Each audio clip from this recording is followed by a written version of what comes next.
Hey, how's everybody doing today on this Memorial Day? I hope you guys are spending some time with your loved ones and remembering those that have served. Thanks for tuning in today, and we've got a very special year, 1982. That was the year I graduated high school.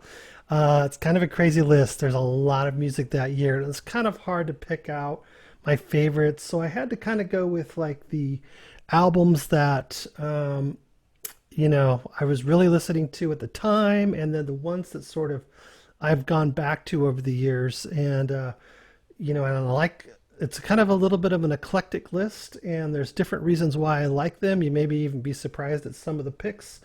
But let's get started. Let's get into the list right away. My first, my number six. This may be a surprise to some people. Um, I don't know, maybe not. But my number six on for 1982 is the band ABC, Lexicon of Love. For some reason, I loved this album when it came out, and I still like it to this day. When I hear these songs on the radio, especially the ones that were big hits, you'll hear like "Show Me" was a pretty moderate hit. "Poison Arrow," that's a big hit. You hear that a lot. "Happy Many Returns," "Tears Are Not Enough," "Valentine's Day" was pretty good. "Look of Love" is a big hit. "Date Stamp," "All of My Heart," "Forever Together." Then they have a little "Look of Love" Part Four, a little instrumental thing, and then "Theme of Me." I don't remember if the this theme of Mantrap was on the album originally or not. I can't remember exactly, but for the most part, I just love the sound of ABC, and uh, the songs that were on this album. It just a lot of them are really upbeat, real driving, real bass heavy, and just some great songs. It kind of reminds me of a little bit of, if you were going to compare it a little bit to like was it Fits in the Tantrums, kind of like that in a way, a little bit more modern today. It sort of reminds me of that style of music in some ways, but I really like the ABC Lexicon of Love. It's still one of my all-time favorites. Let me know what you think about that. I don't know if you've even heard of the band ABC. Every time I ask somebody, whenever the song's playing, I'll say, "Hey, who do you think this is?" Nobody ever knows. But there's a few people. My buddy Jeff Castanon, he knows who ABC is, and he likes them. Uh, anyways, let's go down to my number five, which is I don't know. Everybody knows this one. I mean, iconic, iconic um, artist and band, and someone that we recently lost, and it's kind of unexpectedly, I think, in a lot of ways, and which is pretty sad. I'm trying to flip around here so I can show you what we got. Got to get rid of this stuff. Why won't it go away? There we go. All right. Yeah. Yeah, my number five for 1982 is none other than Tom Petty, "Long After Dark." I've always been a huge Tom Petty fan.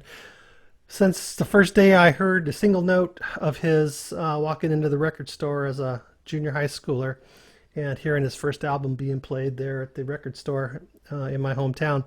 But love this album. It's got a lot of great songs. "One Story Town." A lot of these, I mean, some of these were hits, like "You Got Lucky," but then a lot of these songs are just played all the time, and you recognize "Deliver Me," "You Got a Change of Heart," great song. "Finding Out," "We Stand a Chance," "Straight into Darkness," "Same Old You," "Between Two Words," and "Wasted Life." Really good album. I just really love the piano work on this album in particular, and the song writing as well. Kind of a little bit of a shift even. You're almost starting to hear some of the more kind of country-esque sort of offerings from this album. Not quite, but you're starting to hear it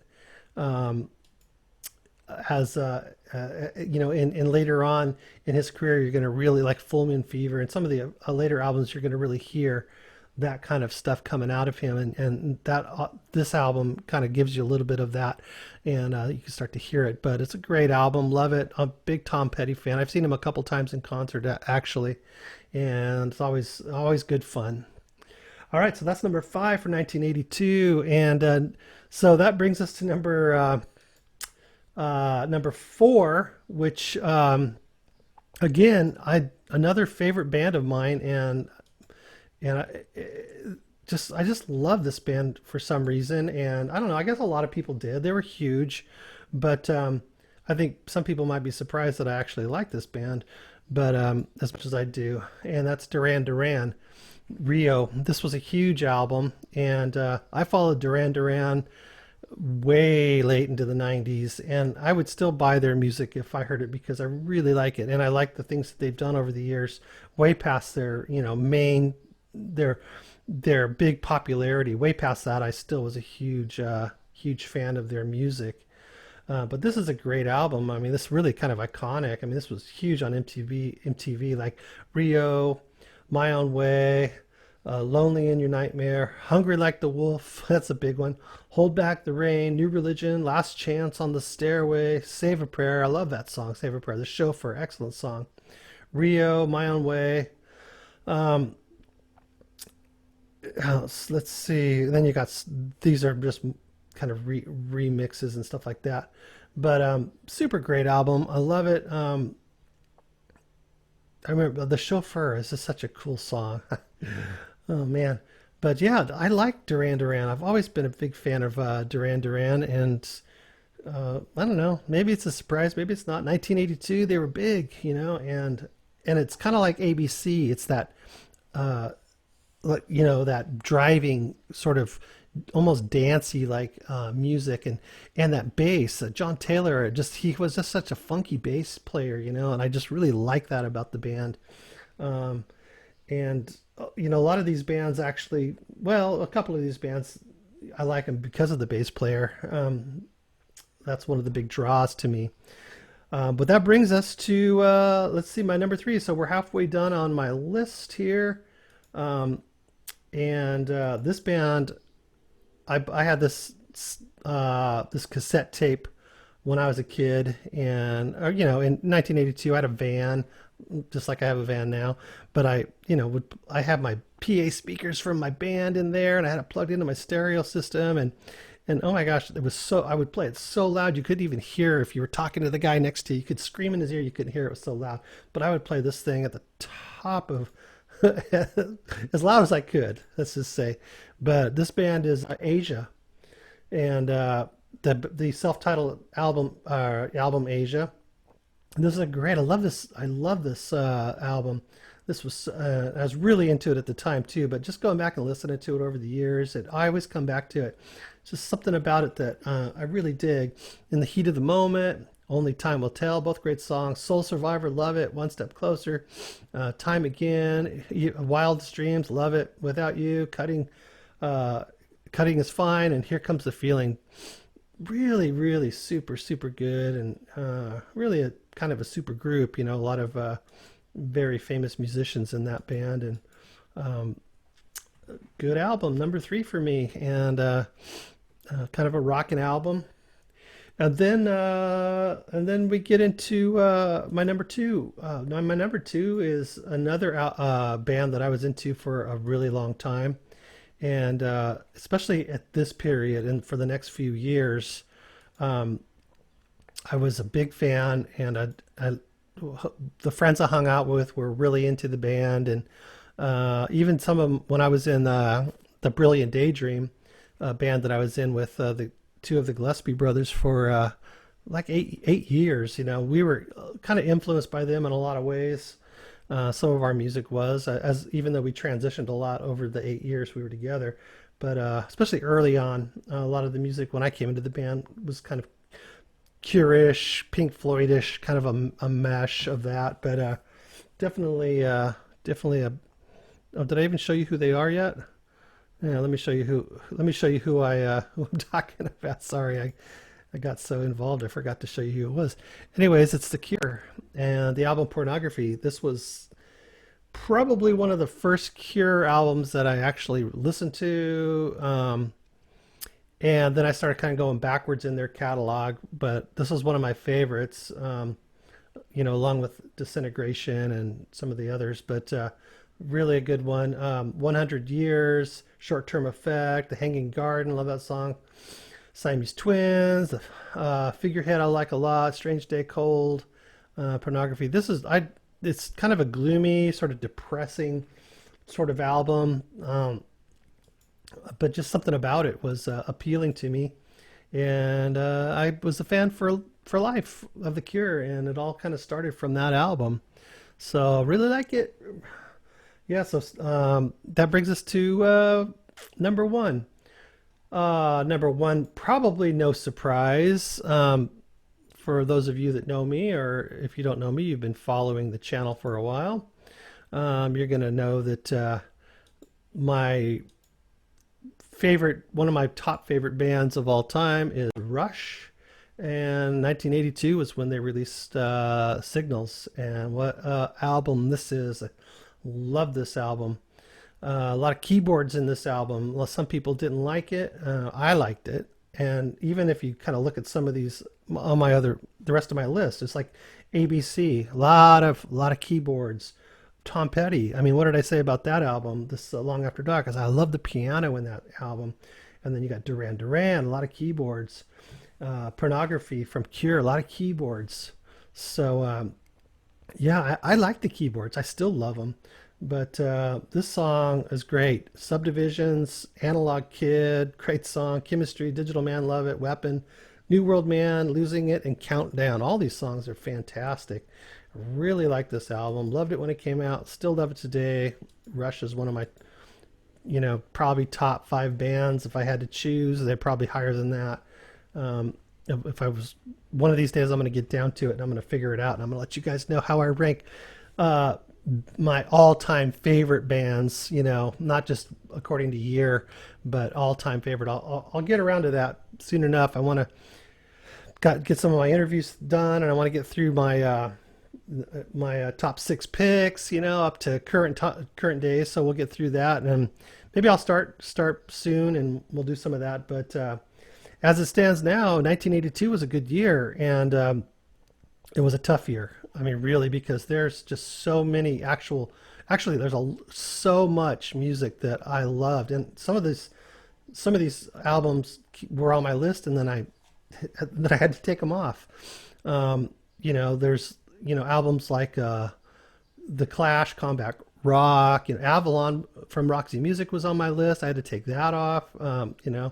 In Excess, Simple Minds. It's kind of a lot of this is just a sign of the times. Obviously, you got Susie and the Banshees, A Kiss in the Dream House. That was cool. I used to listen to that. You got Bahats, you got Psychedelic Furs, Cocteau Twins, one of my favorite bands. Love Garlands. Such a good album. It's just sad it didn't make my list, but I love that. I mean, I have a pretty eclectic taste in music, and Cocteau Twins, if you don't know, they're one of my all-time favorites. Just love them, love them. Anyways, there's XTC. Of course, there's Peter Gabriel with the AKA Security album, Billy Idol. There's just so much music that was super big, like Pleasure Victim by Berlin. You got The Flock of Seagulls, Modern English, Dead Kennedys, Oingo Boingo. The Fix, I love The Fix. They're one of my favorite bands back then, and I followed them for a long time. Shuttered Room, really, really great. Love The Fix. Uh, Missing Persons, oh man, Madness. So the Split Ends, I was into the Split Ends back in the day. They didn't last, and I didn't last as a fan, but still, I loved it back then. You got like bands like Dixie's Midnight Runner. You got Spandau Ballet. Just so much stuff. Marshall Crenshaw. I like Marshall Crenshaw. The Thompson Twins, Wall of Voodoo, Ice House, Blondie. So much music released this year. That's why you could see it's so hard for me to, boil it down to only six picks. Let's see if there's anything else here. Of course, you got Scritti Politti, not one of my favorites, but just a funny name, isn't it? Let's see.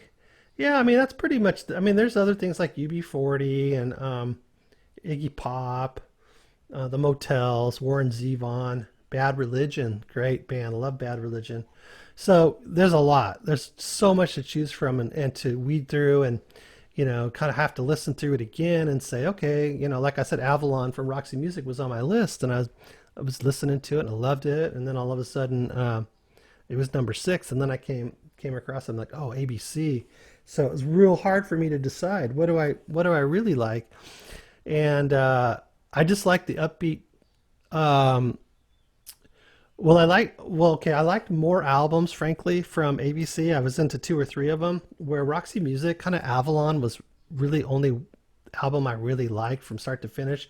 Although I liked a lot of songs earlier in the career of Roxy Music from them, but I wasn't into their albums. And then I really didn't follow them very long, and for some reason, I sort of lost interest in Brian Ferry as a singer from Roxy Music. But yeah, so some of these were on my list, and then they're off. But that's it. That's my top six for 1982. I mean, there was so much more. There's like Van Halen, um, but not the best album from Van Halen. What was it, Diver Down or something like that? Not the best album. Uh, I mean, I love Van Halen, but you know, I don't know. I'm not really sure how to describe my feelings for them. Their first album was pretty big. A friend of mine made that comment on one of my videos that it was a pretty big album at the time and it changed music, and it really did. But I just wasn't in it at the time. I had friends that would bring me into the room and I'd listen to it. I wasn't into it until later. I got into Van Halen, but when I go back and listen, I'm like, it's just not some of my favorite stuff. But anyways, so we got number six, ABC, Lexington of Love. Tom Petty's number five with Long After Dark. Rio from Duran Duran is number four. The Asia album, number three. Uh, and The Cure's number two with Pornography. And number one is Rush with Signals. And that's my top six picks, album picks for 1982. It's a good year, a lot of music. And I was listening to a ton of the music that even some of those other ones I told you about. Super good stuff. So let me know what you think. Put your top five or six or whatever you want in the comments. Let me know what you liked, and I'd love to see it. And don't forget to like and subscribe to my channel, All Music with Todd Ledbetter, and comment like I just said, and then all the other stuff that goes along with YouTube and that stuff. So I appreciate you guys watching. You guys have a wonderful time with your family if you're hanging out together, and just God bless you guys, and God bless all those that fought for our country. Thinking of them right now. All right, take care, guys, and we will see you in 1983. Bye bye.